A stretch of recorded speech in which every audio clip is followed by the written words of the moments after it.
Hey, what's up, guys, and welcome to Scary Horror Stories from Reddit. And this video will just include a bunch of scary horror stories from Reddit, as the title implies. And there'll be just a bunch of stories, and this video will be long enough. So I'll just get into it and stop at the intro. But before we get into it, please subscribe. It's the channel's goal to be at 500,000 subscribers before the end of the year, and just in total. So yeah, please subscribe. That'd be awesome. And anyways, without further ado, let's get into some scary horror stories from Reddit. My roommate has been in the shower for more than 4 hours. So I got home at around 11 p.m. Late night at the office turned into an even later night at the bar. About 4 drinks deep at this point, and I'm tired, just about ready to fall asleep as I stumbled through the doorway. I lay down on the couch and reach for my bag of joints and spark one up as I pull YouTube up on my laptop. I'm in the middle of watching some luxury cruise tour, close passing out when I hear the front door open. I sit up and turn my head slightly, just enough to see my roommate coming in. He hangs his jacket in the closet, doesn't say anything, and walks slowly to his room, which is normal enough. I'd been living with him for about 3 months, long enough for me to pick up most of his tendencies. The guy really doesn't talk unless spoken to, which was far from a problem for me. He also generally kept things clean on his end, never causing much in the way of problems. I really couldn't complain, so I go back to watching YouTube, and about 5 minutes later, I hear the shower in his room turning on. Once again, nothing strange. At this point, I'm watching bare-knuckle boxing highlights with my eyes half open, maybe 1 or 2 minutes away from passing out. I remember waking up in darkness, my head hurting, my throat dry as hell. I sat up slowly, waiting for the grogginess to settle into something manageable. Once it did, I grabbed my phone, checked the time, around 3:30 a.m. from what I remember. I was starving, and so I got up, began walking towards the fridge, and then I noticed it. A soft but ever-present noise in the background. It took me a few seconds to really recognize what it was. The shower. Suddenly, the events of last night began replaying in my head. Drinking at the bar, Ubering home, laptop, and couch. My roommate coming in, home, the shower turning on, and I stood there for a while, trying to make sense of it. Maybe he went to bed and forgot to turn it off? I shook my head. There's no way that happened, I thought. Maybe he slipped and fell? Realizing the implications of this, I rushed towards his room but found his bathroom door locked. I began pounding on it. "Hey man, you alright?" No response. I considered kicking the door down but decided to call 911 before I did that. I took my phone out, preparing to dial, when I noticed that I had an unread text. One from my roommate. "Hey man, I couldn't sleep, so I went over to my girlfriend's place. Not sure when I'll be back." Sent 2 hours ago. I look at the bathroom door, then back down at my phone. Everything about this was wrong. First of all, my roommate barely texts me, and certainly never to tell me that he's going out. Second of all, I know for a fact that he's single and has been for a while. And third of all, who the fuck was in the shower then? I tried calling him. No answer. Sent him some text, but no response. I walked over to his desk and saw the keys and wallet were still beside his laptop. My head's starting to spin at this point, and I get out of there, go back into the living room and turn on the lights. I'm pacing around in a circle, trying to follow the plot while also trying to ignore the shower. A noise that I never could have imagined being so dreadful in any context. Sometime later, I hear something vibrating on the kitchen counter. I move towards it and see that it's a phone. My roommate's phone. The panic begins setting in, and I immediately grab my keys and run out of the apartment. I make my way down the hall and take the stairs down to the lobby, but even that doesn't seem far enough away, and so I make my way over to the McDonald's across the street. I sit there for a while, considering calling the cops, but for some reason feeling too nervous to do so. But even though there's hardly anybody in there, the place begins to feel suffocating, and I decide to leave, walking back out onto the empty streets. Almost immediately, I get this feeling that I'm being watched, and I feel my gaze drifting up and towards the apartment. Soon, I'm looking at my balcony and I see somebody standing there. A dark figure stood completely straight. Stiff to the point where it nearly resembles a mannequin, but it isn't one. If I look closely, I can see it just slightly swaying. I froze in place, my mind hardly able to understand or accept what it was seeing. It's not my roommate. It's too tall. In fact, it's too tall to be anybody I know. Its head nearly scraping the bottom of the balcony above. No matter how hard I tried, I couldn't make out any of its details. The darkness and distance may have been enough to explain that away, but there was something about it that drove me towards a different conclusion. That this thing simply possessed new details that could have been observed. That the only element of its composition was that of an unadulterated darkness. Of course, my gut instinct was to get the hell away from it, but the voice in my head was telling me that if I were trying to run, this thing would end up following me.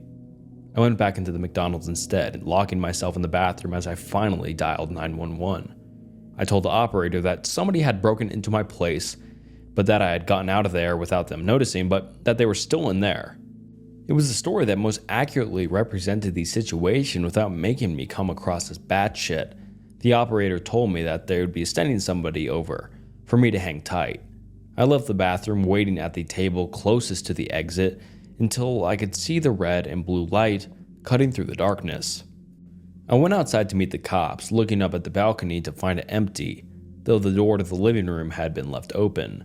They pelted me with a bunch of questions that I found difficult to answer. Is the intruder armed? Do I have an idea who it might be? What are their intentions? I told them I didn't know, that I couldn't figure it out, but they just kept on asking. Soon I was practically yelling at them to go up there and check it out for themselves, and I suppose the terror in my voice was enough for them to begin taking this seriously. They told me to wait by the entrance, and I watched on as they entered the building. I was out there for a long time, growing increasingly anxious at the thought of what they were going to tell me when they came down. A few minutes later, the silence was broken by a single, muffled gunshot. My heart dropped into my stomach and I continued to wait there, unsure of what to do otherwise. 20 more minutes of silence and the officers still hadn't come down. Soon I could hear more of them approaching in the distance. Before I knew it, 4 more cop cars had pulled up around me and the scene had fallen into chaos. Officers shouting over each other and into their radios, more questions being hurled my way, none of which I was able to answer. The next few sequences were mostly a blur, but I remember the building being evacuated, the tenants frightened and confused as they were ushered outside while the officers became more and more frantic. I remember hearing more scattered gunshots, some screaming, other noises that were difficult to make sense of. There were a few lapses in my memory after that, but I recall being pushed into the back of a police car. After being driven to the station, I was led into one of the interrogation rooms where I found 2 nondescript men in suits waiting for me. They didn't introduce themselves and immediately went into a series of questions, each one more bizarre than the last. What company was your roommate employed by? What was the nature of his job? How many different people have been inside your apartment since your roommate moved in? Have you ever heard voices inside the apartment from the hours of midnight to 3 a.m.? Voices that did not belong to your roommate? Have you ever seen a circle of people standing outside of the apartment from the hours of midnight till 3 a.m.? People that were exceptionally tall? In one of the more unsettling ones, have you ever seen somebody standing at the foot of your bed upon waking up between the hours of midnight to 3 a.m., only for them to disappear moments later? If so, do you remember what they looked like? Any distinct features? As they continued probing me, my mind began conjuring up some of the strange shit that had happened after my roommate had moved in. Shit that I had written off as figments of my imagination, simply because I had no other explanation for them. I did hear the voices, always coming from the room next to mine where my roommate slept. I was always so tired when I heard them, but I do remember it either sounded like a young woman or a man with an extremely deep voice. I could never make out any words, it always sounded like gibberish to me. And then there was that one time where I went to the bathroom in the middle of the night, still half asleep. I didn't bother turning the lights on as I entered, but as my eyes began adjusting to the dark, I could have sworn that somebody was already sitting on the toilet, somebody extremely tall. Of course, when I turned on the lights, nothing was there.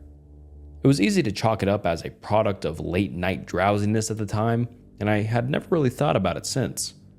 After doing my best to give them useful information, the suits spent a good few minutes taking notes on their phones. Once they were done, they sat up quickly, told me that they'd be in touch before leaving the room. A cop came in a few minutes later and told me that since I couldn't return to the apartment, they would set me up in a nearby hotel until they, quote, were able to get the situation under control, and that I should stay put until they give me a call. What happened? I asked him. What did you guys find up there? He stared at me for a long time, not as if he were in deep thought, but as if he held deep aversion for what he was considering telling me. Eventually, he shook his head. I don't know, he said. I really don't know. I nodded, tried to smile, though I'm not sure. It didn't come across very well.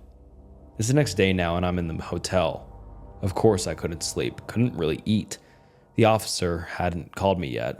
When I tried searching up information about the evacuation on the internet, all I can find are articles claiming that it was due to a fire. A fucking fire. Update. I fell asleep and I just woke up. It's 1 a.m. now, and I can hear the shower. I thought my boyfriend was the love of my life until I discovered he was drugging me at night. Lately, I've been waking up still exhausted. Even if I went to bed early, I'd wake up feeling like I haven't slept in days. Trying to get out of bed for work was almost impossible, which was strange for me because I was always a high energy sort of person. A few hours of sleep and I was always good to go. I was at a loss as what could have been happening. After a barrage of tests, even my doctor couldn't find anything wrong with me. The only recent change in my life was my boyfriend who had moved in, and I was sharing a bed for the first time in my life. Steven was the first love of my life, and this was my first serious relationship. I don't want to spoil things by making him sleep in the spare room. I liked having Steven around. He made a real fuss over me, and he would bring me chamomile tea every night before bed. The pain in my hip was sharp and pulsated up the right side of my body. I jumped from my bed and nearly collapsed to the floor as I struggled to get to the bathroom. "Steven, can you get in here?" I cried. A big dark bruise covered my hip, as if I was assaulted in my sleep with a metal bar. "What's wrong?" Steven said as he came rushing into the bathroom. Did I fall out of bed or something? Steven had a weird expression on his face. I could swear he looked guilty about something. Probably, I don't know.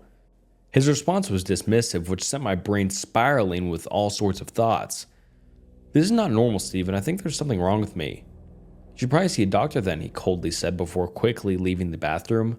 My doctor was still at a loss and suggested I should see someone who could rule out anything nefarious.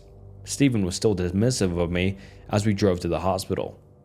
"I'm sure it's nothing. You're probably just stressed from work." People don't wake up with bruises over stress, I angrily thought to myself. The doctor at the hospital took my blood and did all sorts of tests on me, including a stress test. I should have been happy when the test came back clear, but it only made me feel like I was losing my mind. Something was definitely wrong with me. "I would prescribe you sedatives, but your blood work shows you are already on nitrazepam," explained the doctor. I was dumbstruck and wasn't sure what the doctor was talking about. I've never taken so much as a painkiller in my life. The doctor's face looked how I felt. He took out his charts and looked over them again. "No, you definitely tested positive for the nitrazepam, which is a powerful sedative." Later that evening, as I sat in bed, a million different thoughts ran through my head. How was that even possible, I thought to myself. As I sat there, Steven walked in with my chamomile tea. And just as I was about to put it to my lips, I was struck by the most unnerving thought. The realization that my boyfriend was drugging me hit me like a ton of bricks and filled me with a dread I had never felt before. I emptied the contents of the cup down the sink in the bathroom before jumping back into bed. "Was it hot enough for you?" asked Steven as he jumped into bed beside me. "Perfect as always." I felt as if I was lying beside a complete stranger. Had I ever really known him? I thought to myself as I lay there terrified he was doing unimaginable things to me while I slept. I must have drifted off at some stage because when I woke up, my room was a mess and Steven was nowhere to be seen. My body ached all over and it felt like I was in a fight. What the hell was he doing to me in my sleep, I thought. I had made the decision to go to the police, but I needed evidence, or it was just my word against his.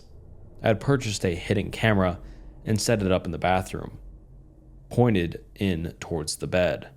I woke up exhausted as usual, which unfortunately meant you had done something to me while I slept, but I had it on camera.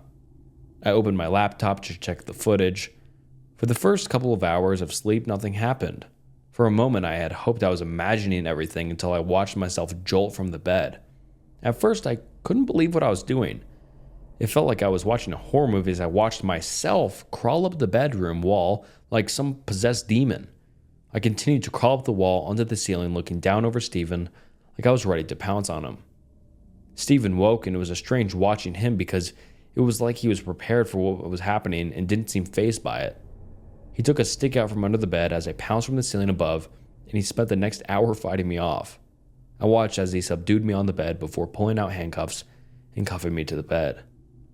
I looked at the marks on my wrist, which makes sense now. As soon as Steven came home from work, I ran and threw my arms around him. "Why didn't you tell me what you were going through every night?" Steven shrugged his shoulders. "I thought you knew, and usually the drugs I was giving you made things a little easier." "Why are you even still with me?" "My last girlfriend was a jealous psychopath. You're a walk in the park compared to her." The 72-hour sleep ban. I've always associated my birthday with that depressing time of year where a cozy autumn turns into an early winter decay, where colorful leaves die, leaving a withered brown shell behind. Still, people are expected to celebrate their birthdays. It's strange if one doesn't. I don't.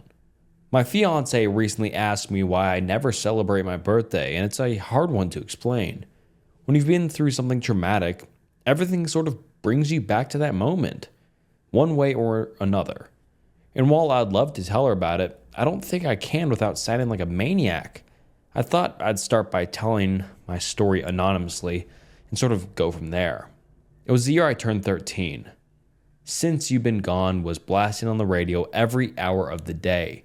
My friends and I were quoting How I Met Your Mother religiously. It was a good time to be a kid. Since my birthday was in the middle of the school week, my big birthday plans were postponed until the upcoming weekend. Still, I couldn't complain. Birthday cake on a Tuesday didn't sound all that bad. I got home, had a small celebration with my parents, and opened a few presents.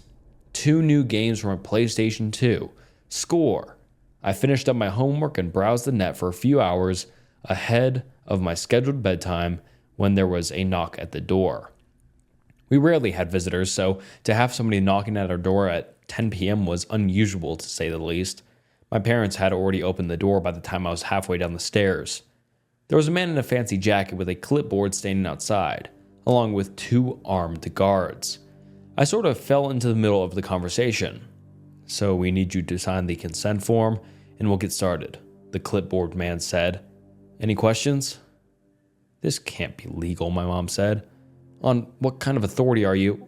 "Ma'am, this is an emergency. We've been authorized to bring anyone and everyone if need be, but I promise you, it'll be a less pleasant experience than what you could achieve here in the comfort of your own home." As the discussion continued, the armed men pushed into the house. They sort of had a checklist they were going through, asking questions as they poked and prodded. Someone mentioned a satellite phone, which we didn't have. I hurried back upstairs. From my window, I could see them putting wheel locks on our car. They were testing some sort of electrical equipment too, and as they did, I could see the internet connection on my computer disappear. My cell phone lost all bars, and while I didn't check, I suspected they'd done something to our landline as well. They were isolating us, putting us under some sort of lockdown. I still don't have the slightest idea of who these people were. There were no patches, badges, ranks, or symbols, just a bunch of serious-looking men in windbreakers with visible gun holsters. After a few minutes, one of the men entered my room. My parents were worried sick, but were told to wait outside. The man was about 6'4" and had the look of someone who could kill me with his bare teeth if need be. Without a word, he started to go through my things. "You got any walkie-talkies?" he asked. "Any radio science projects, something like that?" "Nope," I said, shaking my head. "I got a PlayStation 2. That can go online, right?" I never got the chance to answer before my mom added, "We don't let him play online games," she said. "It can't do that." As if to make sure, he pulled the power cable and dropped it into a sealed bag along with various knickknacks and keys they'd collected. They weren't taking any chances, and I wasn't playing my new games anytime soon, it seemed. As they finished up their impromptu house inspection, we were asked to gather downstairs. The fancy man with the clipboard cleared his throat, and the room felt deathly silent. Even my dad, who was usually a very assertive man, didn't have much to add to the conversation. That's how you knew it was serious. For 72 hours, this and surrounding neighborhoods are under lockdown, the man explained. There was a localized problem related to a recent geological event which has caused some unexplained issues. I'm sure you've noticed some minor oddities as of late. Like what? My dad added. Milk turning sour, house plants getting a strange color tint, swarms of frogs cluttering the roads. My parents said nothing, but they nodded. Perhaps they'd seen something I hadn't. The man put his clipboard as he explained, calmly. You've been exposed to something akin to a chemical. It reacts violently to the release of certain hormones which are associated with deep REM sleep. To ensure your safety, we are currently enforcing a temporary 72-hour ban of sleep. Excuse me? My dad took a step forward, but one of the armed men responded in kind. They both stopped before it had the chance to escalate. Exposure was approximately 9 hours ago, meaning you have about 63 hours left to go. That'll be approximately 1 p.m. on Friday. There is no way we can. This is non-negotiable. This is a matter of your security, sir. We have an emergency health service site, but I can promise you that it won't be pleasant. You'll be chemically induced into sleeplessness for the full duration of exposure until the event has passed. It can cause long-lasting brain damage. We are handed a folder each explaining our responsibilities and rights. An unmarked red folder with 3 papers, one explaining the right to force is upon us, another explaining that we'd already signed the consent papers, and a third one was a form explaining exactly when we could go to sleep. There was also an inventory form explaining the items we were to have returned at the end of the containment. They left a box of 50 glass vials, some kind of 4-hour booster shots. The man explained how underage children were not to take more than once every several hours, and that my mother, if pregnant, shouldn't take any at all. Luckily, my mom wasn't pregnant. I'm an only child. We were also given fiber bars with some kind of hormone supplement, unmarked and unbranded, but warm. Maybe they were made recently. The packaging was sloppy at best. The fancy man was trying his best to explain, and I could see my parents were eager to listen to him, but I barely understood half of it. Instead, I looked at the armed guards. They looked exhausted. Maybe they, too, weren't allowed to sleep. One of them had his mouth open and almost drooled, blinking one eye at a time. I could have sworn he nodded off for a second, which prompted him to take a walk outside. I don't know if we can do this, my mother complained. It's a lot to ask. We've only just... If at any moment you can't do this, you need to call this number. It's the only number that works, the man said, pointing to the final line on the final paper of the folder. If someone falls asleep and can't be awakened within a few minutes, they're in terrible danger. If that happens, try to keep them awake by any means until we can get here to pick them up, and then they'll be taken to our site in Macanto, where they'll be chemically induced to stay awake. So what exactly happens if someone doesn't make it? My mom asked. If we all just fall asleep? The man shook his head, tapping the clipboard with his pen. They will probably die. Others might too. While I went into the kitchen to explain some details, the angry-looking guard approached me with the sealed bag, handing me back my PlayStation 2 power cable. He gave me a pat on the shoulder. I checked with the tech team, he said. You're good to go, and happy birthday. I'd almost forgotten that it was my birthday. I appreciated the gesture, but I just couldn't bring myself to smile. I had too many questions bubbling in the back of my head, and I was too afraid to speak. They probably talked for another 20 minutes or so before the men left, leaving my parents and I alone in the kitchen. My mother was smoking under the kitchen fan. I'd only seen her smoke 2 times, once when she lost her job, and another time when my father got sick. Smoking in the kitchen was a surefire way to tell something was wrong. Dad was sitting with his arms crossed, looking at the box of booster shots. This is no joke, my dad finally said. This is very serious. We're all going to need to help each other to get through this. Mom said nothing, but I could see her hands trembling. She'd been crying. She was shaking so much that the ash from her cigarette didn't reach the ashtray. It just plopped down on the stove. We can't be alone, Dad continued. We're going to do our best to keep busy. You can play as many games as you want, but you can't fall asleep. They gave me back my power cable, I said. Does that mean it's okay for me to use the PlayStation? It's okay, my mom coughed. It's okay, honey. Play your games. For those first few hours, I didn't understand what the big deal was. No more school for the rest of the week, no bedtime, and unlimited screen time. That didn't sound too bad to me. I gamed late into the night. Sly 2 and Ratchet & Clank were on the menu, and I had a blast. I got some snacks along with one of those fiber bars. They tasted like twigs and raisins, but it made my brain calm. Not tired, but it made it easier to focus. It also made it harder to shut my eyes, making my eyelids itch. All lights in the house were kept on all throughout the night.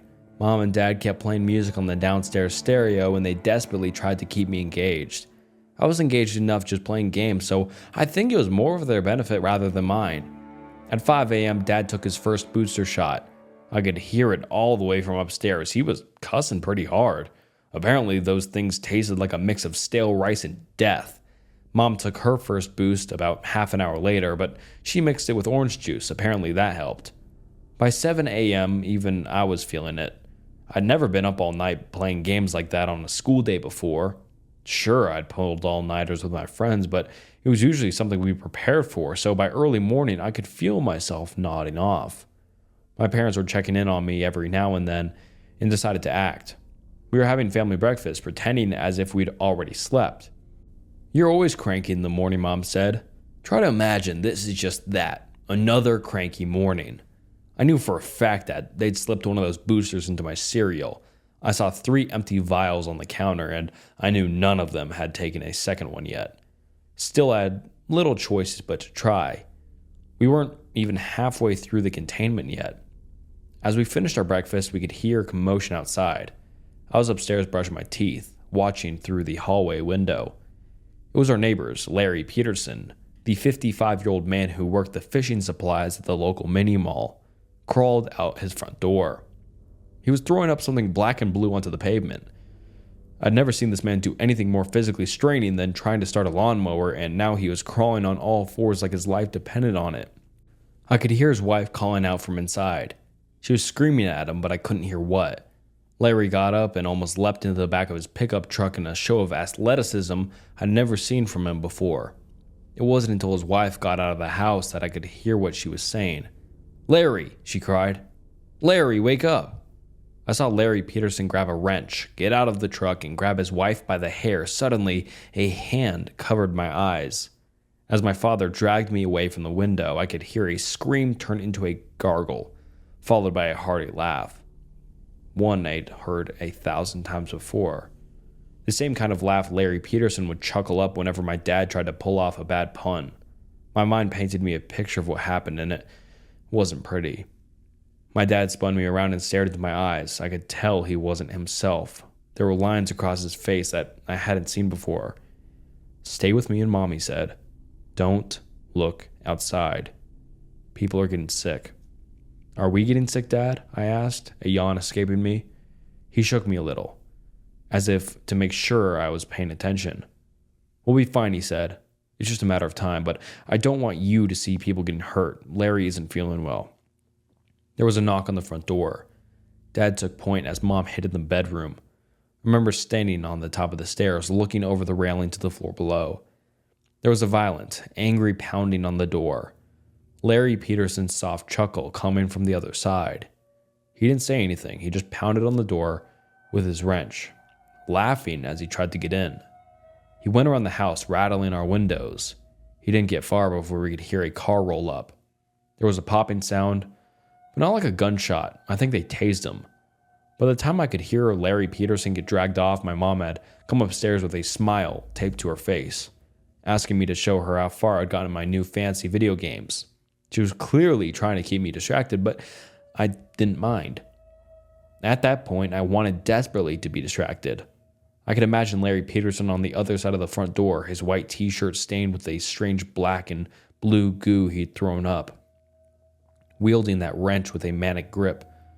The thing was at large in my arms, in solid metal. I'd never considered it a weapon, but thinking about it made my blood run cold.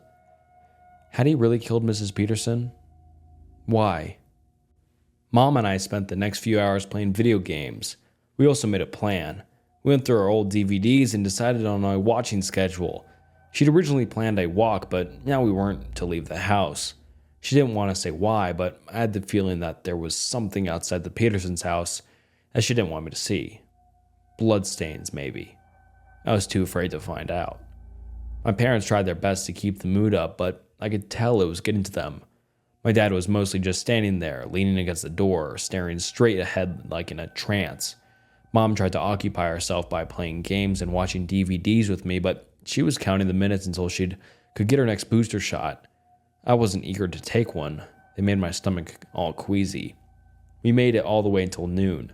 Dad was having trouble staying up and kept washing his head with cold water. He tried to keep busy doing housework that he'd keep for a rainy day, but there was a constant distractions. We could hear sirens in the distance, and at one point there was someone spraying our front door and windows with a high-pressure water hose, probably to wash away the last traces of Larry Peterson. There were dog patrols going up and down the streets, along with the occasional phone call, the one number that still worked, where someone called to make sure we were all awake and accounted for. By dinner time, Mom was having stomach troubles. Her shaking had gotten worse, and she was having trouble with sudden change of smells. Dad kept rubbing his eyes and checking his watch, getting up every 10 minutes or so just to move around. We decided that we were going to play board games after dinner, but Mom was having trouble keeping herself from throwing up.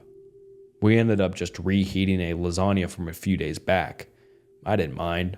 Mom made amazing lasagna, but my appetite was quickly lost when I saw my mother barely keeping it together. She kept drooling and making this weird chugging sound. She was blinking slower and slower. Dad tried to get her to eat one of those fiber bars, but she just ran out of the kitchen, locking herself in the bathroom. It was touch and go for a while. I could feel my heart racing as Dad tried to convince her to unlock the door, but she just couldn't do it. After a while, she stopped responding. Dad had to break the handle with a hammer, but it was too late. She was already sleeping. I could hear it through the front door.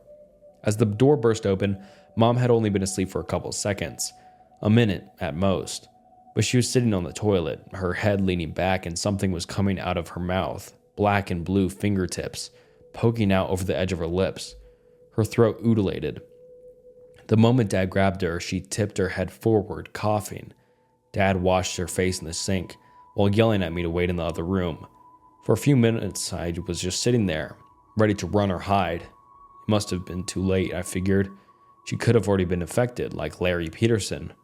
I could hear them arguing in the other room, and as their voices went from angry to desperate to sad, I didn't know what to do.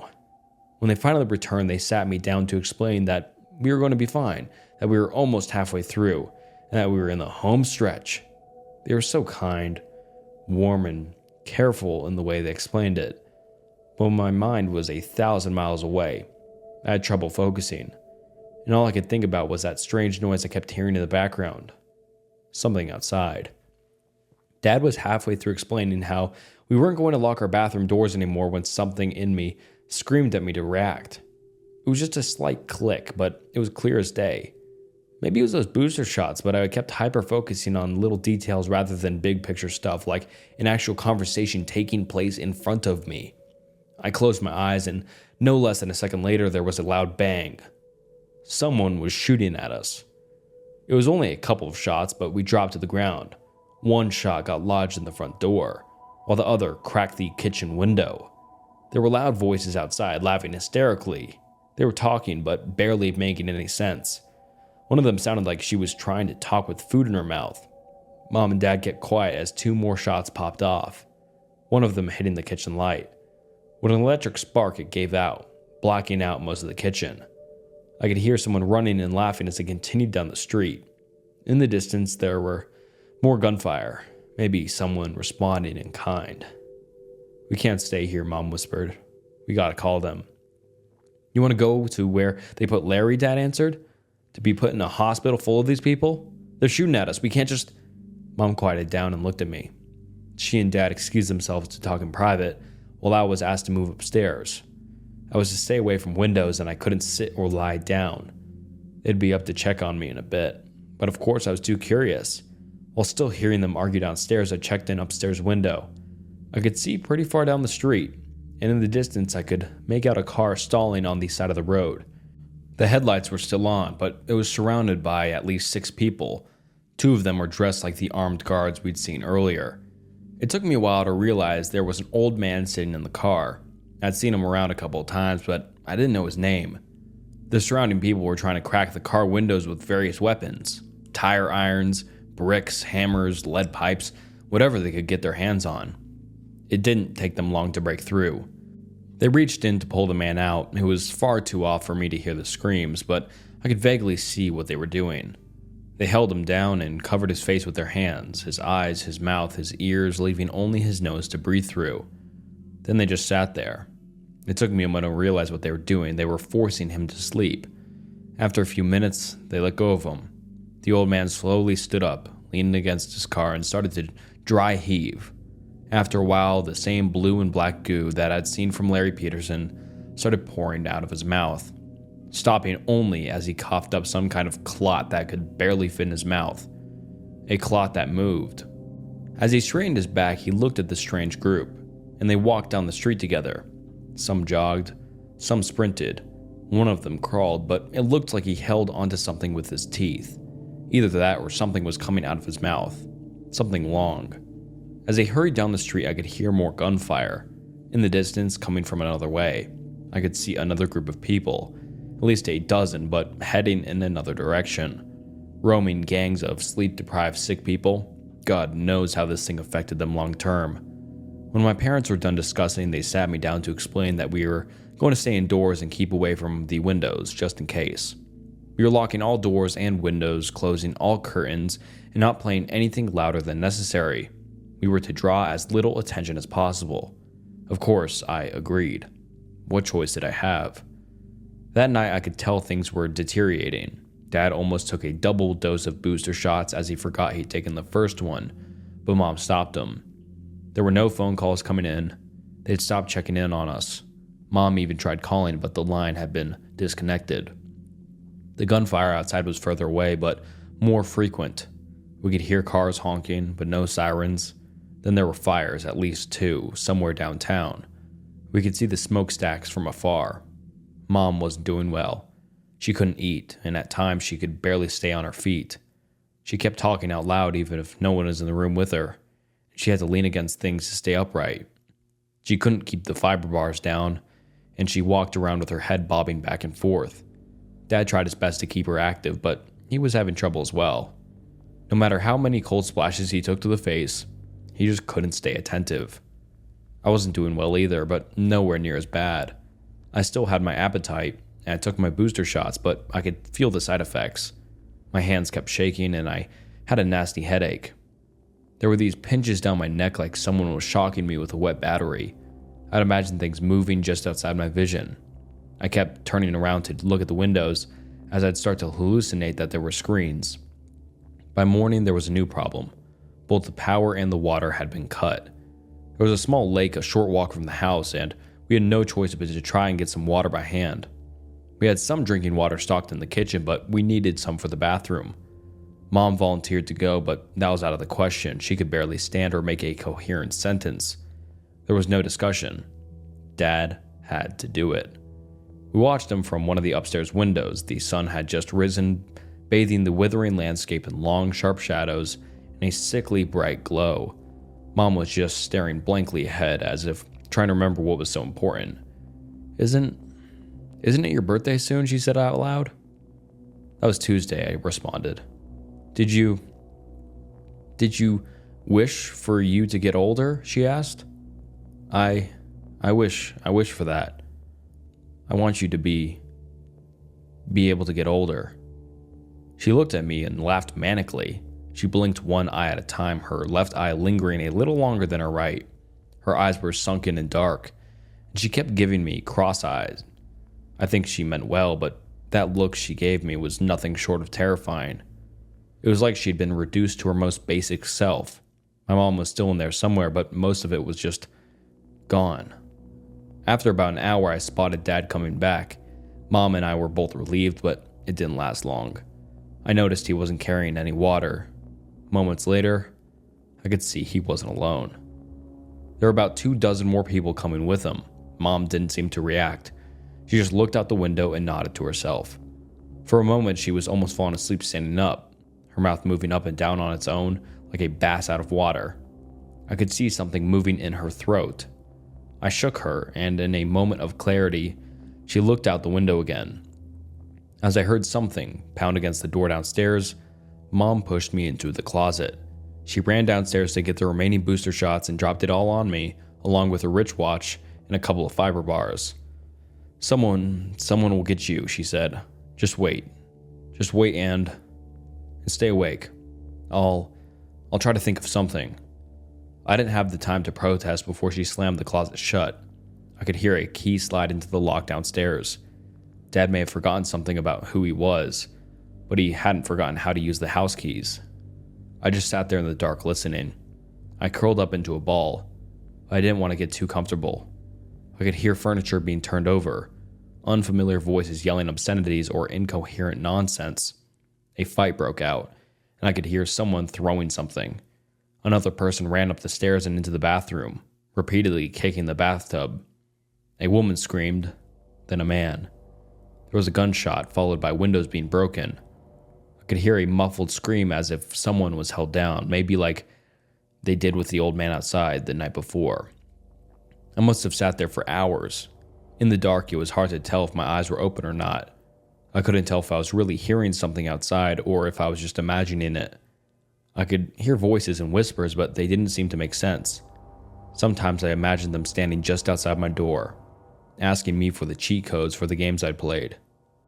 All I had to keep my waning sanity company was my mom's wristwatch, and I could barely make it out. Time passed so strangely, I could be wrapped in a thought for what felt like hours, but only minutes passed.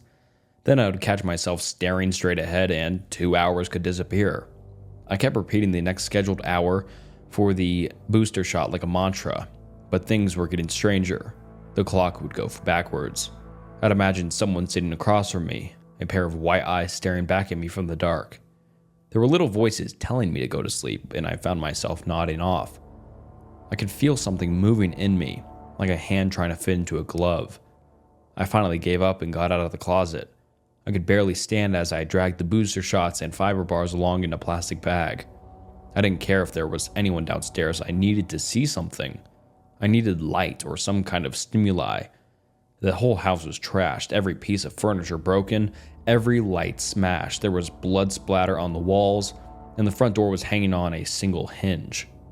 Every window was smashed, and our picture frames had been thrown across the room like ninja stars, but the strangest thing was an acrid smell coming from the kitchen.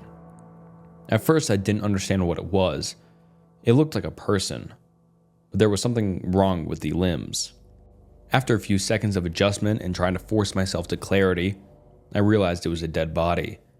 A young man with a knife sticking out of his chest, splayed out on the kitchen floor. His jaw was extended and broken on one side. There was a black and blue arm reaching out of his throat, reaching upwards to grab his own head. Something in me stirred. Something in me didn't like what I was looking at, and I wasn't sure if it was me or something else. I tried to push it down with a fiber bar, which strangely worked. I made my way outside in a daze. I didn't know what to do. Part of me wanted to find my parents, and another part of me wanted to just get out of town. I wanted to look for a bike or just start walking or catch a bus. Of course, there were no buses to catch, but my sleep-deprived mind couldn't separate fact from fiction anymore.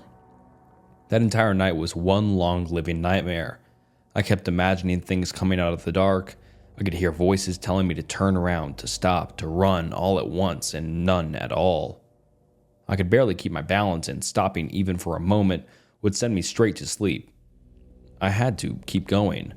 I even took an extra booster shot, which just gave me this sharp joint pain and made me sweat. I could tell I'd done something stupid. I took a shortcut through the park. I could see faces coming out of the trees. I saw a man lying face down on a gravel path, being pulled forward by an arm coming out of his mouth. I saw a man out by the lake, repeatedly slapping his arms against the cold water surface like a manic child trying to get as high a splash as possible. Some of it was real, some of it wasn't. I couldn't tell which was which. Not anymore. When I finally reached downtown, I saw at least 24 people gathered outside a burning building, all of them with black and blue arms reaching out of their mouths, stretching towards the flames as if slowly wafting air towards them like human kelp moving against an invisible current. They leaned back and forth in unison, praising whatever chaos they had caused without a word or sound. And yet I could hear them, welcoming me, beckoning me, all voices unique, carried to me by an unfelt wind. Come closer, it begged. You belong here. I turned away and the voices grew louder, desperate, screeching, demanding my attention, my devotion, some of them coming from outside, some of them coming from the rumble of my stomach. It's already here, it laughed. It'll never go away. It'll never sleep. It'll never stop. Hands reached for me, a face in every window, voices reaching from beneath the concrete, gunfire, broken windows, glass cracking under my rubber boots as I shuffled past burnt-out cars. It was dark, then bright, then dark again. And at some point I succumbed. I felt concrete against my cheek, but I couldn't bring myself to get up. My legs wouldn't move. My eyes wouldn't open. Yes, the voices laughed. Come to us, come burn with us. And then, darkness. I don't know how long I was out. Hours, maybe half a day. I woke up to see a man running towards me, asking me if I was okay. A car had pulled over, bathing me in warm light. By the side of the road, a colony of frogs looked at me. In the distance, my eyes landed on a discolored sunflower. It turned blue. Strange how you don't notice the most obvious changes until they stare at you in the face. Turns out, exposure had happened at least 6 hours earlier than the man with the clipboard had predicted, and I'd been awake long enough for most of the effect to pass through my system. I was found unconscious by the slide of the highway, about 9 miles from my house. While I did have an uncomfortable, dreamless sleep, the effects it had on me were nowhere near as bad as what happened to most of the neighborhood. I'm sure you've heard of it. Riots, they called it. Just another mess up in a low-income area. I don't even think it reached national news. Some of the people who succumbed to it early had permanent brain damage. Larry Peterson was never the same, but it was hard to tell if it was because of the emotional trauma or the sleep thing. Either way, he had to have a nurse come look after him for a few weeks for the rest of his life. Mom and Dad weren't completely unharmed either.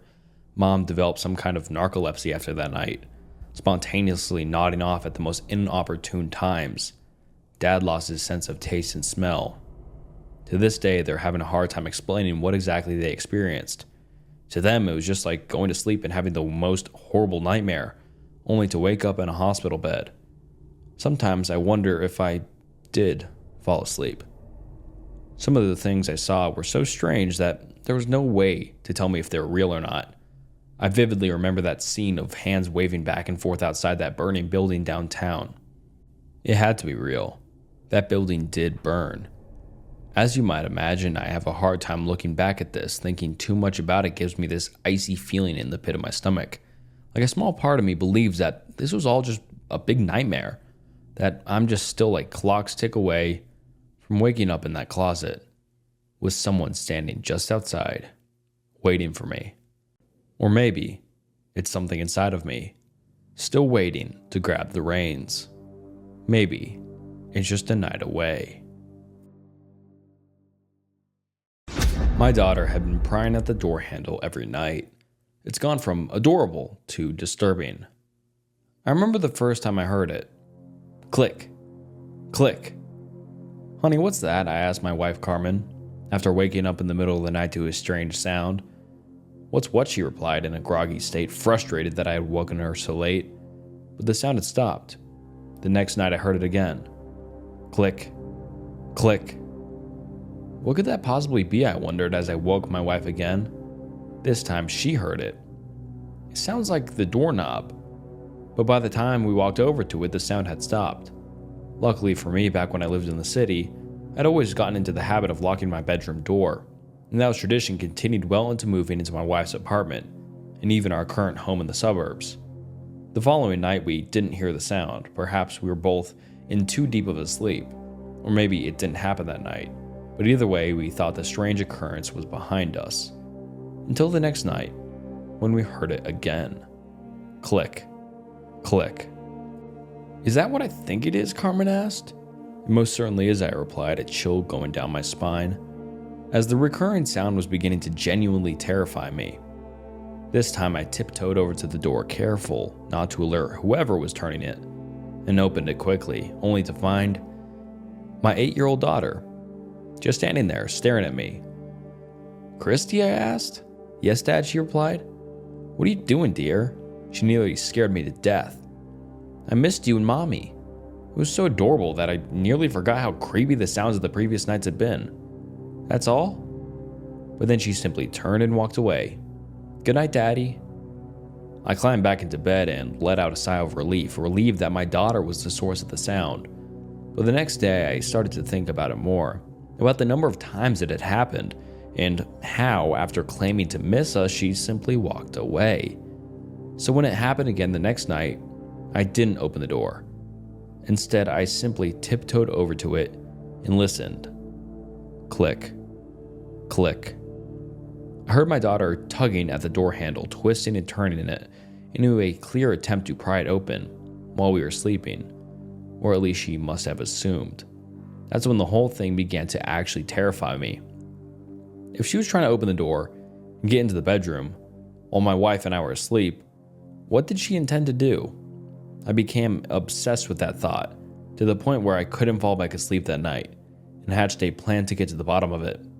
So the next night, I did what any rational parent would do when their child was uncharacteristically twisting at the bedroom door every night, and left the door unlocked. And so, after pretending to fall asleep, I lay in bed, waiting, passing the time on my cell phone so as to not fall asleep, until a few hours later when, in the middle of the night, I heard a new sound. Not that of the door handle twisting and turning back and forth, no, this time I simply heard the sound of the door handle turning, followed by the squeaky door opening. Click. Screech. I immediately turned off my cell phone and shut my eyes, just far enough so that I could see through them and pretend to sleep. What happened next still haunts me. Lying there in the dark, my eyes squinting, I saw the blurred shape of my daughter open the door, close it behind her, and slowly walk over to my wife's side of the bed. She must miss her mother after all, I thought to myself, giving her the benefit of the doubt, until I carefully turned my head just slowly enough so that my daughter didn't realize I was looking, and saw my 8-year-old daughter reach behind her and remove from her pajamas a kitchen knife. She held it up above her head and swung it towards my sleeping wife. Not before I'm able to reach my arm out and catch the blade in my hand, letting out a large scream. "Ah, Christy, what are you doing?" But she didn't reply. She simply let out a loud hiss and seemingly slithered away out of our bedroom door, through the hallway and back into her bedroom, while we heard her own bedroom door slam. We locked Christy in her bedroom that night.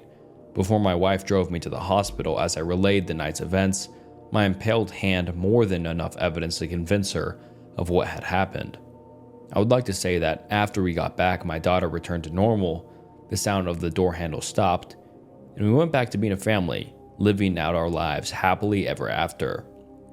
But when we got home early that morning, Christy had broken through her bedroom door and escaped from the house, never to be seen from again. Still to this day, I wonder where my daughter might be, still locking my door each night. I can only hope that others do the same. I moved in with my girlfriend recently. I don't feel safe anymore. I met my girlfriend Victoria 7 months ago in a bar. We'd felt an instant connection and started dating 3 days later. She brought nothing but happiness, the perfect definition of a soulmate. So when I graduated from university, we both agreed to move in together. She's 2 years older than me and I was already working, so I moved into her house. However, after moving in, everything went downhill.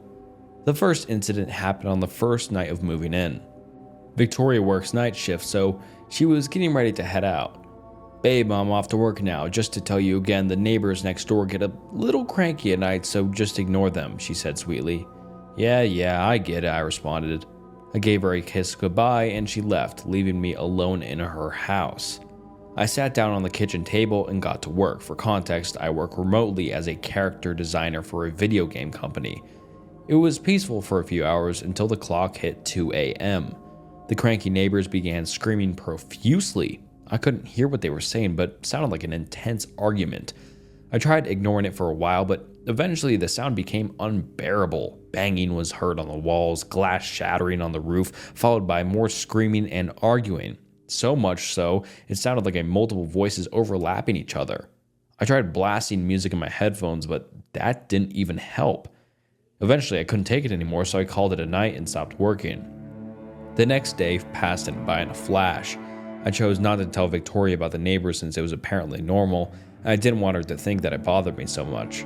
It was her house after all. Nighttime came and I was watching TV in the sofa when the arguments from the neighbors came again. Thumping, glass shattering, furniture being thrown around. You'd think their house is a WWE ring. Jesus Christ, I muttered to myself. Suddenly, I started hearing banging on the door, followed by a blood-curdling scream. "What the fuck?" I said, while pausing the movie I was watching. The neighbor was trying to break into the house. That's it. That was the last straw. I got up and went to the back door where the banging and screaming was being heard from. I grabbed a knife from the kitchen table in case the man would break the door. Thank God it was locked. Just in case, I leaned against it, each punch crushing my back. My heart was racing, my hands were shaking. I didn't know what to do. For all I knew, the man could seriously hurt me. It felt like an eternity before what I'm assuming is a man stopped banging on the door. Concurrently, the screaming stopped and it was silent. "The fuck?" I muttered under my breath. There was no way I was going to live in these conditions. I decided that I was going to confront Victoria about it when she got home. With that in mind, I made sure that all the doors were locked, windows shut, and went to bed.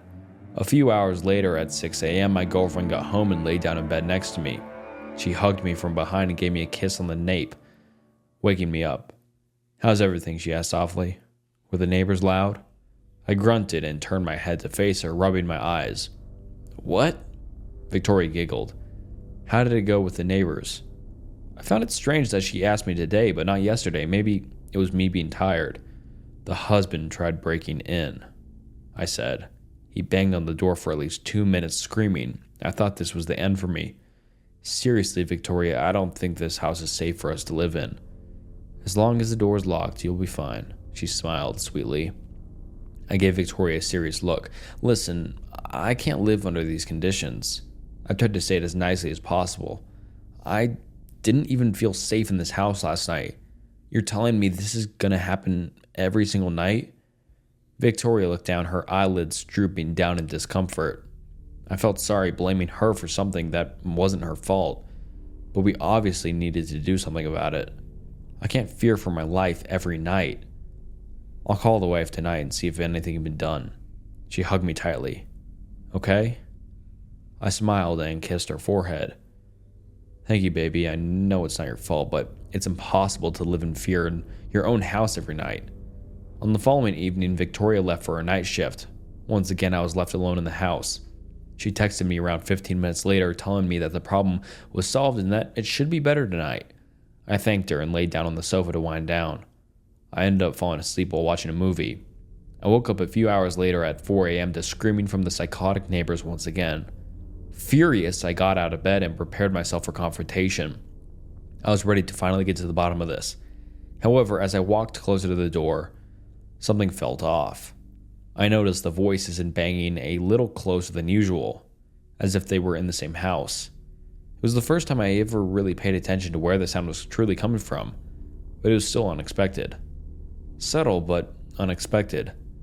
Following the traces of the sound, the screams didn't take me to the front entrance or to the house next door. They took me to the basement door, the only part of the house I hadn't gotten into yet. My heart began racing. This has to be my hallucinations. The sounds can't be coming from my girlfriend's basement, right? With my legs trembling, I tried to push the basement door open, but it was locked. It only resulted in even louder screams coming from downstairs. They sounded like a cry for help. "What the fuck is down there?" I muttered. The thought alone sent shivers down my spine.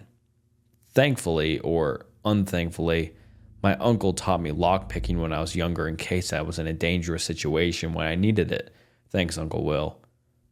So if there has ever been an opportunity to use this skill, it would be now. I took 2 paper clips and started fidgeting them inside of the lock. In just a few minutes, the door unlocked, but it still wouldn't open. I looked around the house for anything I could use until I found a crowbar. Using all my might, I pushed the door open. Looking back, I wish I hadn't. Instantly, I heard loud, blood-curdling screams piercing my ears. Screams that you'd only hear in horror movies. Covering my ears, I forced my way downstairs. What I saw was horrific. Dead bodies of dozens of guys were organized in a line on the floor across the basement. Worst of all, every guy there looked to be around my age, many looking like the exes Victoria had talked about in passing. Above them was a jar. Inside, it looked to be their faces with a large glow surrounding them. They were screaming in absolute agonizing pain. From what I saw, it looked to be their souls. The sealed, trapped souls of innocent men facing endless pain in their afterlife. The stench was unbearable. The bodies were bled out, as if everything inside of these men were sucked out to leave only their pure skin. Despite that, their faces were somewhat recognizable. Every body neatly placed to keep its original shape. Their names written in blood in front of each body. Jack, Noah, Michael, etc. Their screams sounded more like loud gasps from up close. The room was so loud I was getting dizzy. The screams only got louder. It sounded loud enough to screech into my brain. My mind went blank. My body shaking at the thought that this was my girlfriend's creation. It got even worse when I got to the end. Another name written in blood, with no body behind it, as if it was still prepared. Dylan. That was my name. I then got a notification on my phone, a message from Victoria. My heart stopped just by reading it. "Hey babe, on my way home. Sorry about yesterday. Let's have some fun tonight." I listened to a true crime podcast about myself. Every night on my walk home from work, I listen to true crime podcasts. Even though my favorite podcast already released their episode for this week, the app said there was a new one. Excited, I hit play. It was a small town, the kind that still has mom and pop shops lining the street, the kind where everyone knows your name. But little did the residents know that they would soon be rocked by a horrible crime. I stopped at a traffic light. The red glowed in the darkness, glinting off the wet street. A black SUV sloshed by. Across from me, eerie blue refrigerator lights glowed from inside a corner deli. The chairs all up on their tables, feet in the air, the signal turned to walk. That chilly September evening was no different for the young student. She had left her shift at the local store and walked back home, except she never made it home. Young student, local store. Damn, this was close to home. I was a part-time student at Franklin Community College and worked at the local convenience store. And of course, I was walking home. I glanced behind me, looking at the alleyway behind Alessandro's Pizza, which was dark except for the neon light spilling from the sign. Her boyfriend reported her missing the next day. The town conducted a volunteer-led search, and after 2 days, they found something. Dread formed in my stomach, anticipating a body, but what he said next was so much worse. Washed up on the shore of Warrenton Lake, they found a pair of size 9 red Converse sneakers. I stopped and looked down at my red Converse sneakers, damp from the rain. What the hell? My heart began to pound. The shoes were sent to a forensic analysis, who would compare its wear patterns to another pair of her shoes to try and determine if they belonged to the victim. A rumbling sound made me jump. I turned to see a dark SUV turning left at the intersection. Didn't I see that car a few minutes ago? Maybe it's following me, and the car passed me and disappeared into the darkness. Come on, Sarah, get a grip. Converse are popular sneakers, a little out of fashion, but still, 9 is a common woman's shoe size, and what college student doesn't have some sort of job? What, You think you're listening to some kind of prophecy of your own death? Yeah, right. After a few weeks, the results came back. The analyst was certain. The shoes belonged to none other than Sarah Campbell. The blood drained from my face. Sarah Campbell. My name. What the fuck? How? I didn't have time to think. I forced myself to move. I broke into a run. The small shops turned into a colorful blur. Searching the lake came up empty. Without a body, a crime is hard to solve, but police didn't give up. And finally, a witness came forward. Someone had seen a car parked at the lake that night, around 2 a.m. A black SUV with darkened windows. No. What the hell is going on? I whipped around. The street was empty. No people, no cars, no witnesses, said the little voice in the back of my mind. The one that's watched way too many crime shows. My eyes scanned the shops. All closed. There were 6 black SUVs matching the witness's description in the Franklin area, but one of them in particular caught Detective Nolan's eye. It belonged to John Kelly, a registered S offender. Vroom. The sound was so soft I almost didn't hear it over the voice of the podcast. I whipped around and there it was. 2 blaring white headlights behind me, coming from a black SUV. I forced my legs to pump faster. The car didn't speed up. It crawled along, slowly taking its time, like the driver knew he could catch me, no matter what. I glanced back, trying to make him out behind the darkened windshield, but the headlights were too bright to see anything. Kelly wasn't just a registered ex-offender. He'd been convicted of assaulting a woman he worked with, who had multiple piercings and short dark hair, just like Sarah. The car crawled down the road, stalking me like a lioness stalks her prey. I veered left onto our dark residential street. Just a few more steps. Headlights flashed across me, illuminating my running shadow on the pavement. I didn't look back, I just ran as fast as I possibly could. The little brown house with the yellow shutters came into view. I sprinted across the grass, grabbing my keys from my pocket. Click. I threw the door open and slammed it shut behind me. Then I turned the deadbolt, collapsed against the door, and began crying. I heard the rush of the car passing our house, continuing down the road. But I wasn't safe. Gabe wasn't home yet. I was alone, in a dark house, with someone driving down the street who knew exactly where I lived. Still sobbing, I checked all the locks. Then I called Gabe, who assured me he was 5 minutes away. I made my way down the dark hallway and headed into the bathroom. Then I set my phone on the counter, grabbed a clump of tissues, and began to blow my nose. Click. I jumped, whipped around, but it wasn't coming from outside the door. My phone's screen lit up. The podcast was still playing. I must have hit it when I put the phone down. It had skipped several minutes forward according to the play indicator. "What do you think happened to Sarah?" the baritone voice asked. I reached for it to turn it off. Well, she told me she wanted to run away before. I stopped dead. It was Gabe's voice, clear as day, coming from the speakers. "She did." "Why?" the voice asked. "She wasn't happy with her grades, her job, her parents. She told me sometimes she'd dream of just moving to some random state and leaving it all behind." I froze, staring at the mirror. I never said that. Never. Gabe was lying? I mean, that was hurtful to me as her boyfriend, you know. I thought we were going to get married someday, but apparently she didn't feel the same way. My heart pounded in my ears. "So you think she just skipped town and is happily living her life out somewhere else, rather than being abducted or murdered?" A pause. "Yes, that's exactly what I think. That's all for now. Thank you to our listeners." The outro played. I stared at my reflection, everything coming down all at once, my mind trying to race and catch up what it meant. The front door creaked open. Footsteps sounded outside. "Sarah, I'm back." I backed away from the door. "Sarah?" My eyes fell on the window. I ran over to it, turned the lock. Push. I popped the screen out. Then I swung a leg over, pulled myself through the window, and ran as fast as I could. I found a 4,600-year-old document describing a humanoid species named Sigil. I've been researching Mesopotamia my whole life. I remember being fascinated by that civilization ever since I was a preteen. Unlike my friends and schoolmates, I spent my time daydreaming of Sumerian kings and the Euphrates River.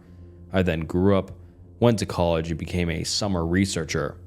I'm not a particularly prominent historian, but I'm one of the very best when it comes to translating Sumero-Akkadian cuneiform writing, especially from around 2800 to 2500 BC.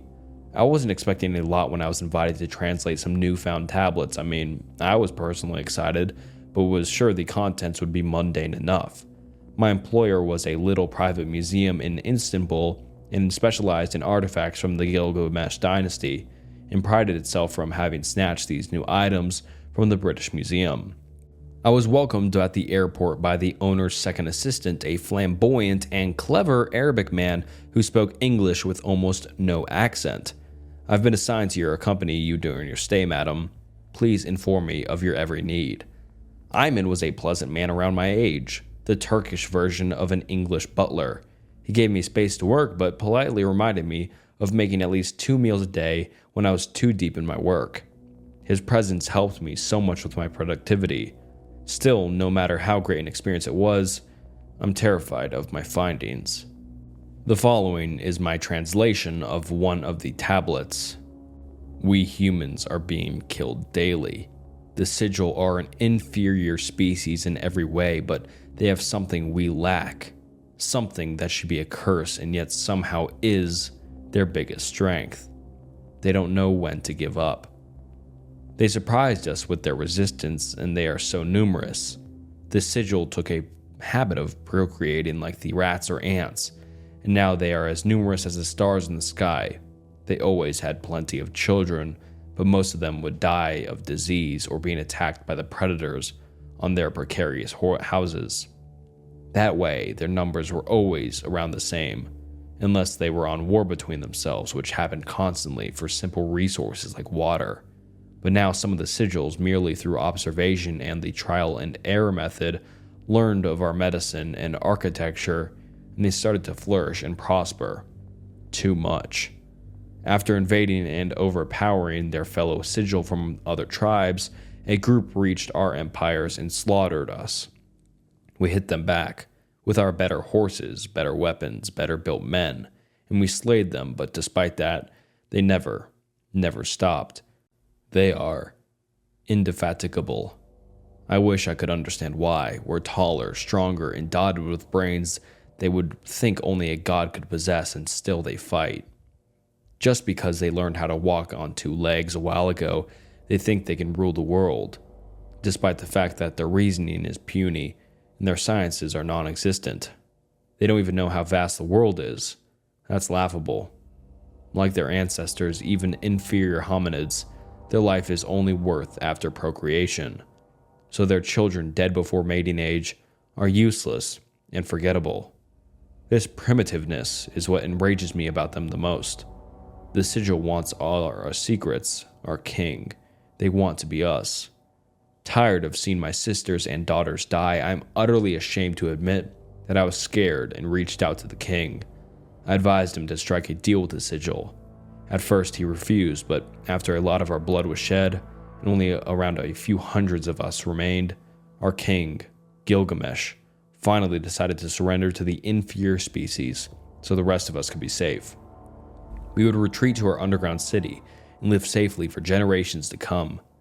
The king would stay with them on the surface to rule them and develop their society, and stay with them for precisely 4,560 years before we fiercely take our world back. Of course they agree. They don't even understand how much time that is, but it's not a lot for us. We never die. We are simply reborn on a new body on a new generation. Every time wiser, stronger, purer. We are moving to our fortress deep inside the earth by the ending of the forthcoming Ara Abdur Arku month. We will make no mistake this time. We'll keep the sigil under constant surveillance and learn all their secrets. Next time, we won't have any weaknesses, just like they almost did to us. We'll destroy them all mercilessly. I was shocked to realize that we are the sigil. There's a way more advanced civilization living underground on this planet as you read this. By chemical testing, the museum expert was able to determine the age of this tablet with incredible precision. The Sumerian calendar is very alike to the Gregorian calendar we use nowadays. It has 12 months, alternating between 29 and 30 days, following the moon cycles, which have 29 and a half days.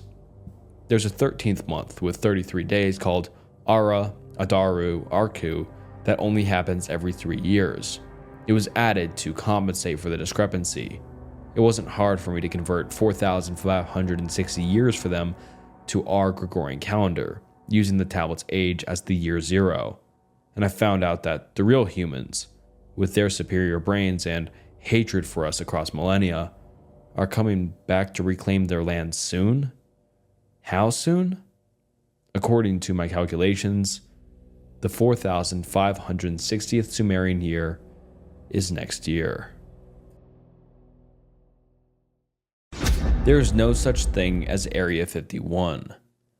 For several years, I've been an avid reader of No Sleep, but because of my profession, I was never permitted to submit content to it, or to anywhere. Occasionally, an Area 51 story pops up. I used to work at Area 51, or I snuck into Area 51, etc. These stories always made me want to so badly to finally jump in here, but I always held my tongue until now. Using a series of proxies and all kinds of networking jibber-jabber, I think I'm in the clear making this post. I won't bore you with the details. I came here to No Sleep after years of lurking, to correct a lot of the misapprehensions and legends about the most infamous military installation in the world. I'm doing this now because even if I get caught, I have a really useful insurance policy. I'm seriously ill and not likely to recover, and I've got no family that I'm in contact with that could be retaliated against. There's nothing anybody can do. I think. There's no such thing as Area 51. Sorry, and the fact that it's the golden egg of conspiracy theories worldwide is exactly what the US government wants. I'm writing this in a bit of a rush, and I don't have any of my thoughts organized, so I'm just going to break it down as follows. Groom Lake, Paradise Ranch, Edwards AF Extension, Restricted Training Facility, UX-104. These are a few names of the place you may know as Area 51. I don't know much about its history, but essentially it was intended by the US Air Force to be a secret weapons testing facility during the Cold War. It had a few on-site extensions, one of them for developing experimental rocket and jet engines. One was for training contingents of troops for nuclear warfare and post-apocalyptic survival, etc. But much like the third Star Wars movie, the site and purpose got out around the time of the Roswell incident, and a media frenzy popularized the base. The government tried at first to quell speculation about it, but then adopted another strategy: feed into the hype, and simply move the base a few dozen miles away.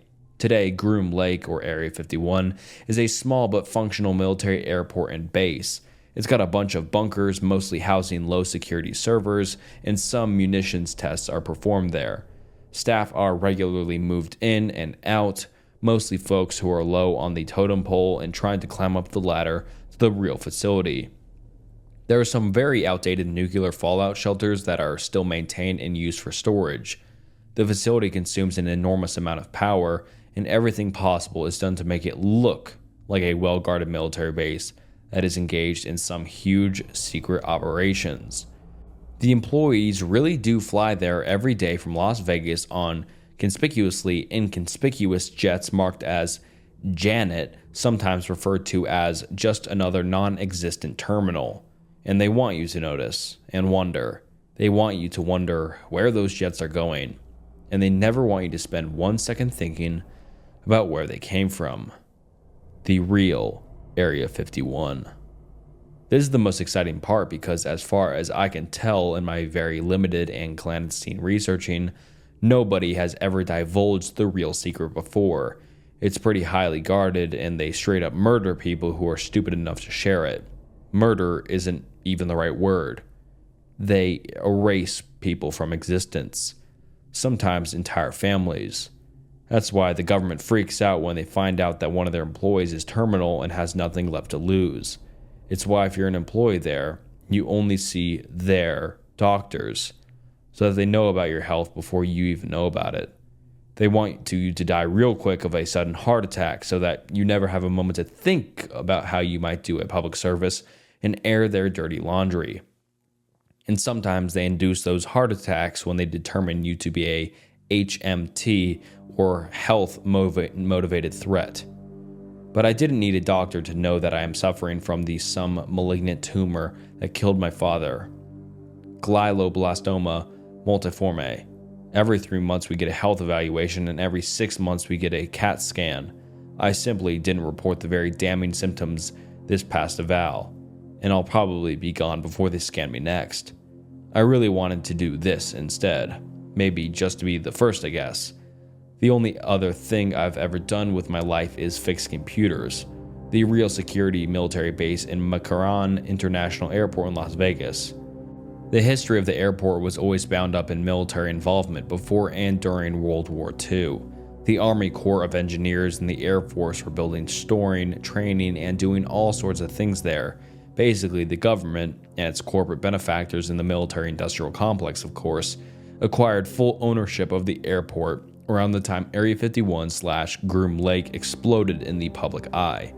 It was a rush job and a simple solution. For all intents and purposes, McCarran is an airport. It moves civilians in and out all over the world just like any other airport on Earth. But its subterranean operations are really something else entirely.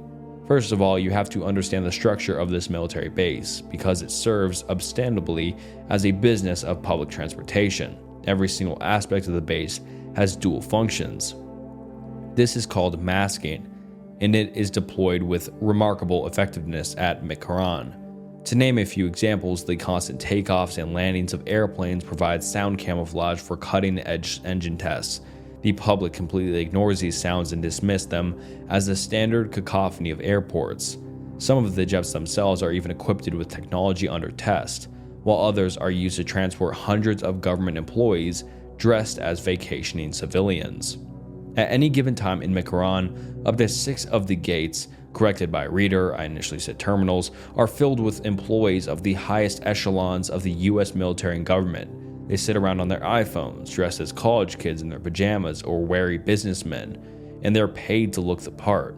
The entire base is heavily guarded by plainclothes soldiers, military police, tactical specialists, counterterrorism forces, and all kinds of soldiers scurry around the airport dressed like cops, airport security, and desk attendants.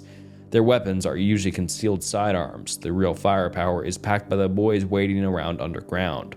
Assault rifles and armor-piercing weaponry is stored around the airport's public spaces in various places.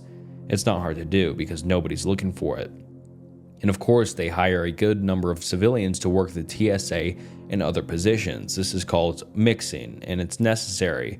What kind of airport would never post any job listings? Have you ever watched the mechanics ducking in and out of the planes outside? Or seen your luggage loaded onto the plane as you board? Well, all that cargo transport actively acts as a cover for the mass movement of special forces, lab equipment, military hardware, exotic building materials, etc. It's not hard to do.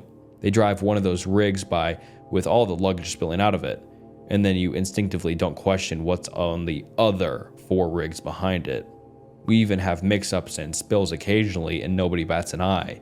You're always exposed to some kind of radiation while flying, and McCarran, by the way, is why the standard of safe exposure is set where it's at. But excess radiation from weapons testing is vented into the earth and out of the nearby desert. Having an airport to explain the radiation is an effective means of ridding the base of nosy folks with Geiger counters. But the true genius of this top secret military installation is at the larger scale. The base was built under an airport because of the enormity of its power consumption. But it consumes a lot more power than a regular airport. So it was built in a city that consumes a tremendous amount of power, Las Vegas. So the base is hidden from view, even on the electric power grid. Area 51, not so much. And that's on purpose. Inside the base. So if Area 51 is the distraction, what do we call the real one? It has many names, but it's usually referred to as the Nexus. That's an acronym, but not many people know what it means, not even me. Everything about the Nexus, from its operations to its structure, is compartmentalized. That means everything is need to know, and virtually nobody knows anything more than their specific task.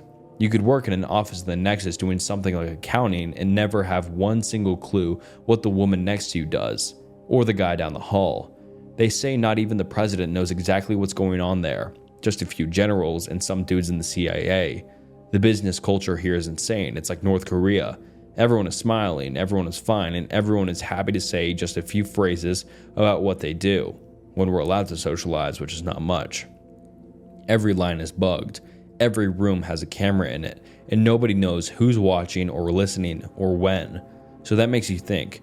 Nobody here is telling the truth about anything, not even the guy I share an office with. I wonder if any of us know why we are even here. People you've worked with for a long time will suddenly get reassigned or have a medical emergency, and you'll never see them again. And nobody will remember that person, no matter how many people you ask.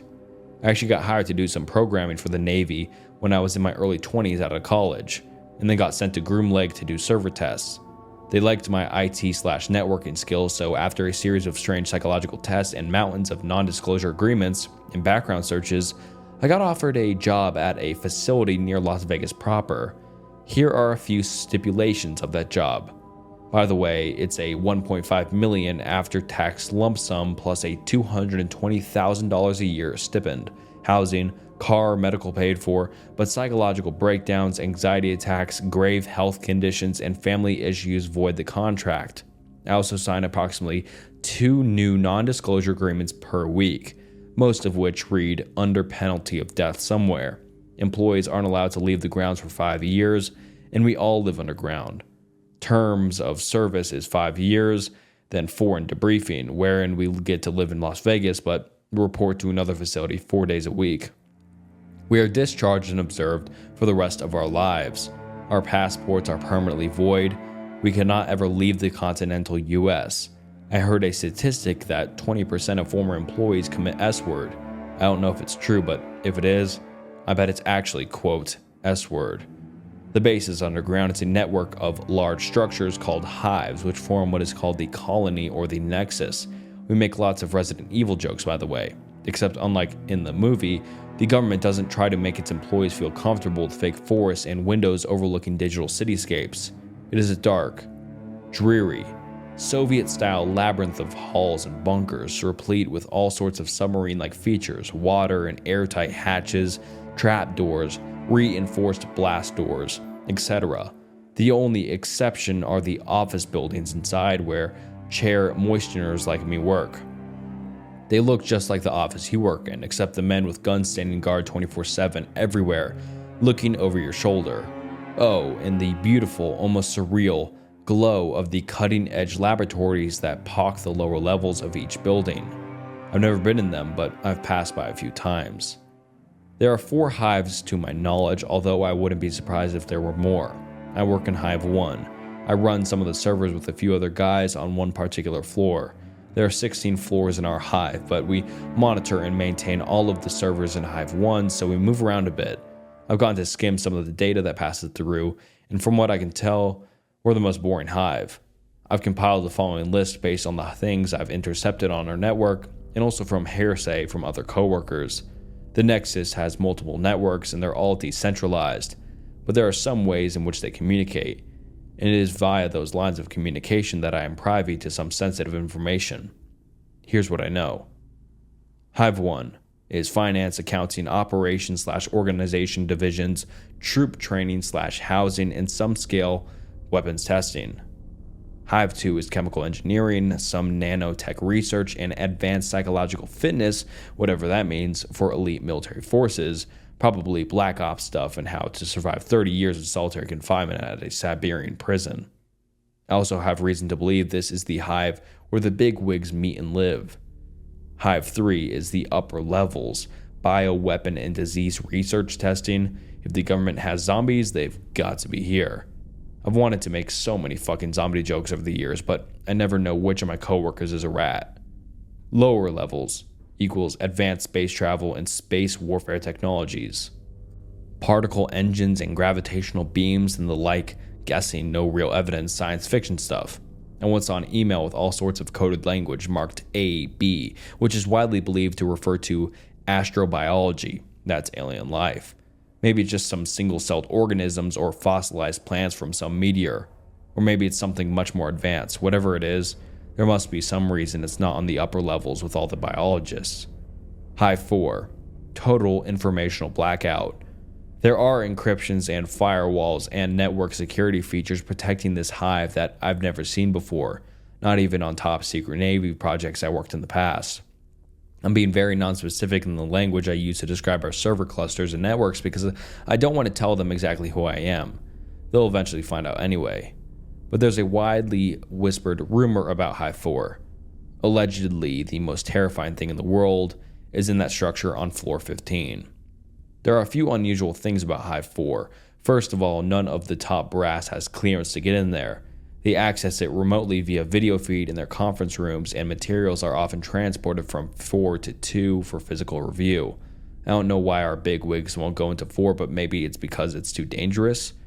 There was one guy who worked in 4 a few years ago when I first started, and he caused the first Nexus-wide lockdown I've ever seen. He was being escorted through one Thumper's, what we call the squads of black-booted soldiers that grant access to different hives, and he started shrieking about IDAs. I didn't hear screams, but I heard the gunshot while I was eating lunch. They put a bullet in the back of his head before he could finish his sentence. IDAs, by the way, are interdimensional anomalies. I have no further information on what those are. Another thing I've read minimally about are the twins. I don't know who or what these are, but they're the above top secret gem of Hive 4. It is a treasonous to even correspond about them on our secure networks unless you are cleared to do so, and only 4 employees are. I've only seen a few things about them. One was a medical record, no vitals, unusual vocalizations that manifest hallucinations and psychosis in nearby employees, and skin that produces violent nausea when touched. The document was basically speculation about the skin functions, much like the Australian stinging tree or a jellyfish. I read documents about people who worked with them as well. In 4, a woman was reprimanded to the psychological ward after being in the same room with them, and a soldier who stood outside of the laboratory where they are kept basically committed S-word. Specifically, he peeked inside during a routine access, then began bashing his own brains out with the butt of a pistol while singing an Irish folk song. The woman who was reprimanded to the psych was even weirder. During breakfast with her colleagues, she grabbed a fork, stood up, walked out of the mess hall, stripped all of her clothes off, blinded herself in both eyes, then somehow managed to make her all the way up to floor 1, where the access corridor to Hive 3 is located. How she managed to operate the dozens of keycard readers, passcode boxes, and retinal scanners is still under review. Last email regarding her was sent in 2012, and how she sits in the dark of solitary on floor 11 psych ward with a permanent and blissful grin on her face. One of my colleagues whom I trust told me that he saw the twins once through hacked access to a video feed. He said they are woman-like, about twice as tall as a full-grown man, with unidentifiable black growths dangling from their heads, like hair but thicker, and they basically float a few inches off the ground and drag their toes lightly as they move. They're utterly pale. He never saw the faces, but he claims that they appear to distort reality, or at least the video feed, in such a way that space looks bent around them. Perhaps these are the IDAs that earlier dude was screaming about. This is all I have for now, but hopefully the world knows the truth someday about what goes on down here. We are all basically prisoners. We have very limited and supervised access to the internet, so if you don't hear from me again, assume they figured me out. And alright guys, thank you so much for watching this video. I mean, this is one of the longer Reddit story videos I've filmed, so let me know if you'd like to see more long videos in the future, or short videos, or somewhere in between. But let me know what topics you'd like to also see me cover in the future. And thank you so much for watching to the end. It means the world, and subscribe and like the video. Please, it would just be awesome, and it'd help the channel out a lot. And you guys seem to enjoy this video enough, so yeah, consider joining the community. And yeah, feel free to watch another Reddit story video if you want. And if you don't, that's cool too. Thank you for watching the whole video. I love you so much. Thank you for watching. And until next time, see ya.